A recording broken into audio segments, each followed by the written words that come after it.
తెలంగాణ రాష్ట్ర గీతానికి ప్రభుత్వం ఆమోదం తెలిపిందని సీఎం రేవంత్ రెడ్డి చెప్పారు. జూన్ 2న జయ జయ హే తెలంగాణ గేయం జాతికి అంకితం చేస్తున్నట్లు తెలియజేశారు. 2.30 నిమిషాలు 13.30 నిమిషాల నిడివితో జయ జయ హే తెలంగాణ గేయం ఉంటుందన్నారు. ఇక 3 చరణాలతో 2.5 నిమిషాల నిడివితో సంక్షిప్త గేయం అని పేర్కొన్నారు. ఇక ఈ రెండింటిని రాష్ట్ర గీతంగానే పరిగణిస్తామని సీఎం స్పష్టం చేశారు.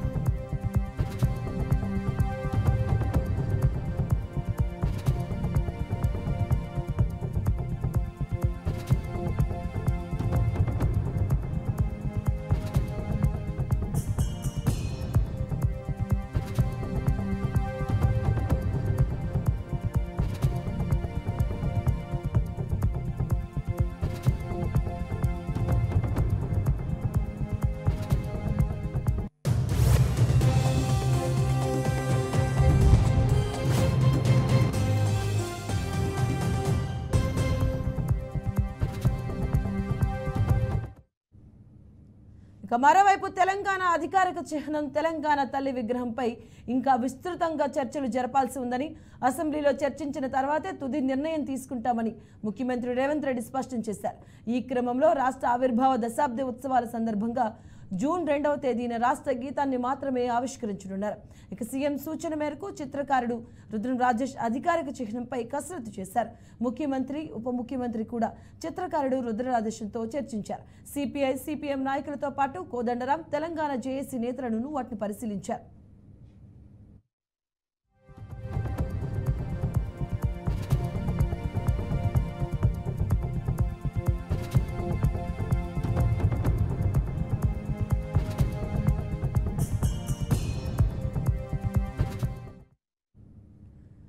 నూతన చిహ్నంలో రాచరిక గుర్తులు లేకుండా చూడాలి అనేది ప్రభుత్వ ఉద్దేశంగా ప్రచారంలో ఉంది. అయితే కాకతీయ తోరణం, చార్మినార్లు కొత్త చిహ్నంలో లేకుండా రూపొందిస్తున్నారనే ప్రచారం జరిగింది. గురువారం సచివాలయంలో మంత్రులు, వివిధ పార్టీల నాయకులు తదితరులతో సమావేశమైనప్పుడు కూడా అధికారిక చిహ్నం తెలంగాణ తల్లి విగ్రహంపై అనేక సూచనలు వచ్చాయని, దీనిపై ఇంకా విస్తృతంగా చర్చించి నిర్ణయం తీసుకుంటామని ముఖ్యమంత్రి రేవంత్ రెడ్డి పేర్కొన్నారు.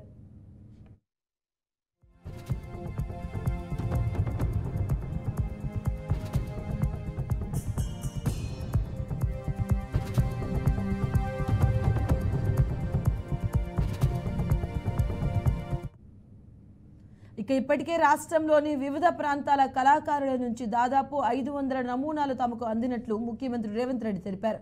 నమూనాలన్నీ చర్చల దశలోనే ఉన్నాయని, చిహ్నానికి సంబంధించి తుది రూపమేమీ ఇంకా ఖరారు కాలేదని చెప్పారు. తెలంగాణ తల్లి విగ్రహానికి సంబంధించి కూడా తుది నిర్ణయం జరగలేదని, నమూనాలు తయారు చేస్తున్నారని పేర్కొన్నారు.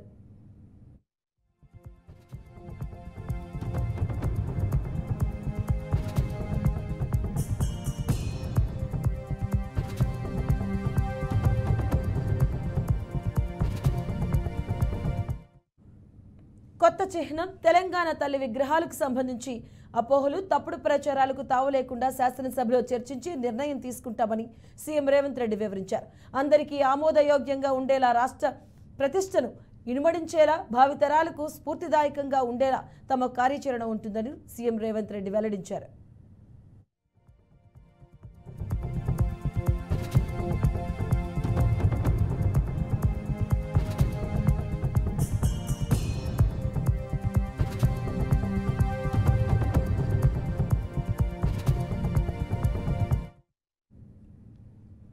మరోవైపు తెలంగాణ రాష్ట్ర అవతరణ దశాబ్ది ఉత్సవాల ముగింపు వేడుకలను వైభవంగా నిర్వహించేందుకు ప్రభుత్వం ఏర్పాట్లు చేస్తుంది. జూన్ 2వ తేదీన ఉదయం నుంచి రాత్రి వరకు ఉత్సవాలు జరగనున్నాయి. ఉదయం అమరవీరులకు నివాళులతో ప్రారంభం కానున్న ఈ కార్యక్రమాలు రాత్రి ట్యాంక్ బండ్పై బాణాసంచా కాల్చడంతో ముగియనున్నాయి.